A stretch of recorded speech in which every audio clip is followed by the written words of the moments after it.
Bincang Sejua, menumbuhkan karakter dan kebajikan dengan menghadirkan narasumber inspiratif.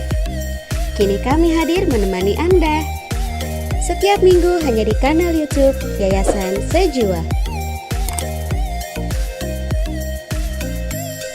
Jangan lupa subscribe dan bunyikan loncengnya ya. Apakah harapan Mas Doni dengan para guru dengan adanya dua buku ini gitu yang ditulis bersama Mbak Evi? Ya, terima kasih Mbak Yuniar.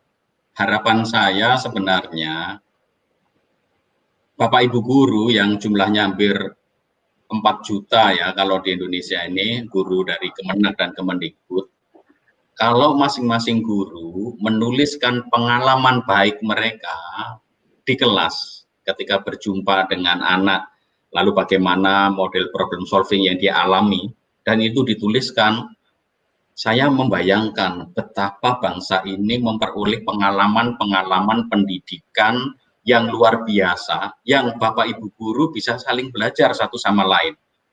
Nah, buku ini memberi contoh sederhana bahwa satu pengalaman itu cukup dituliskan 1-2 halaman saja cukup. Tetapi di situ ada hal mengapa melakukannya, nilai-nilai apa yang disadari dalam tindakan yang sederhana ini. Nah, ini tampaknya yang mungkin Bapak Ibu mungkin karena terlalu banyak administrasi, kemudian sudah rutin mengajar sehingga menganggap itu biasa saja. Padahal misalkan memberi apresiasi di kelas, kemudian meminta anak berkomunikasi dengan orang tua, itu kan sesuatu yang biasa saja sebenarnya. Terjadi, Bapak Ibu semua mengalaminya. Tetapi ini menjadi sesuatu yang luar biasa ketika, saya ada nilai-nilai pendidikan karakter nih yang ingin saya latihkan di sini. Dan saling belajar, orang tua pun juga diajar mulai terbuka, anak juga mulai terbuka. Dan Bapak Ibu guru juga akhirnya ketika bertemu dengan siswa, mencoba, kadang-kadang itu kan gini, guru itu mungkin merasa, wah saya sudah banyak ilmu. Saya masih ingat dulu waktu di SMP ada guru bahasa Inggris saya, ketika dia dikoreksi oleh seorang siswa, marah dia. Padahal siswa ini benar mengoreksi, dia mengatakan, Pak, kalau tensi seperti itu harusnya seperti ini. Lu dikoreksi muridnya salah. Muridnya malah kemudian dicecar ya. Nah, ini kan suatu sikap yang bukan pembelajar.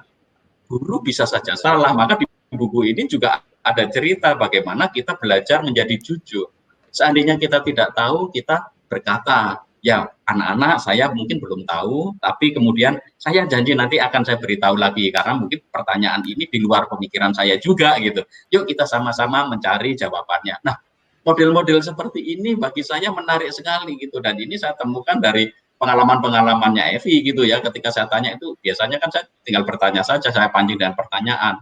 Kalau ada kasus seperti ini gimana gitu. Misalkan di sini ada yang berbasis kelas itu ada kita masukkan di pembelajaran di daring gitu kan. Lalu kemudian saya tanya, kasusnya apa? Seperti ini gitu. Oh, bagaimana kamu mengatasinya? Oke, caranya seperti ini. Oh ya bagus ya, silahkan dituliskan gitu. Karena poin-poin ini sangat penting sekali, menjadi bagian-bagian yang penting. Jadi saya mengharapkan Bapak Ibu guru yang mungkin nanti membaca buku ini mendapatkan inspirasi, maka kita kasih judul inspirasi. Inspirasinya praktik baik gitu. Ini bukan best practice, bukan praktik terbaik, bukan.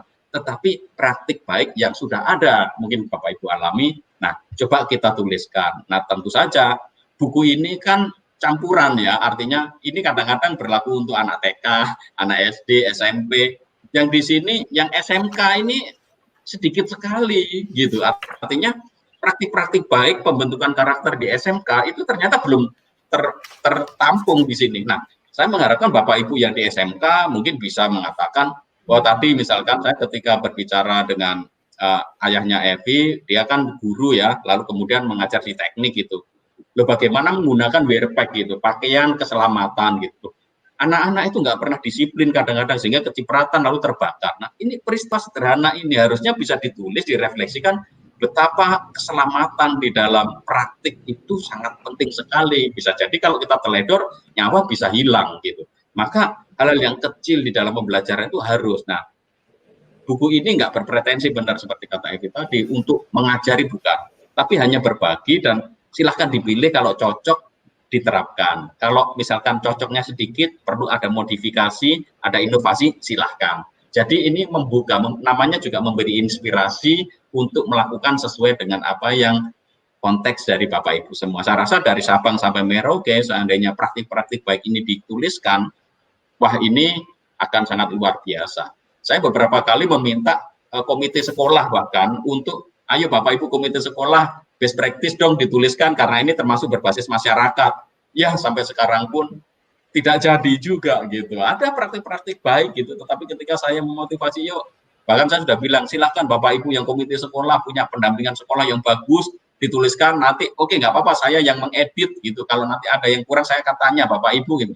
Ternyata masyarakat kita belum banyak yang menulis, banyak yang cerita, saya sudah banyak mendengarkan cerita-cerita mereka, yang kalau saya sendiri nuliskan, mungkin saja bisa saya tuliskan, tetapi mungkin kurang otentik, nggak sesuai dengan apa yang dialami oleh para pelakunya. Nah, maka pengalaman-pengalaman yang baik ini harus dituliskan. Gitu Mbak Yuni, harapan saya kepada Bapak Ibu guru, dimanapun, jadi mulai PAUD, TK, SD, SMP, SMA, SMK, pondok pesantren, madrasah, tuliskan pengalaman-pengalaman praktik baik mendampingi anak-anak. Nah, itu akan menjadi inspirasi bagi semua guru. Saya yakin kalau ini dituliskan dan dibagikan, sekolah kita ini akan menjadi sekolah yang sangat luar biasa. Mungkin nanti bisa ngalahkan Singapura. Kita menjadi pemimpin di dalam pendidikan. Gitu.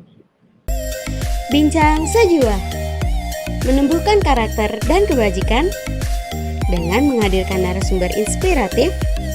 Kini kami hadir menemani Anda setiap minggu hanya di kanal YouTube Yayasan Sejua. Jangan lupa subscribe dan bunyikan loncengnya ya.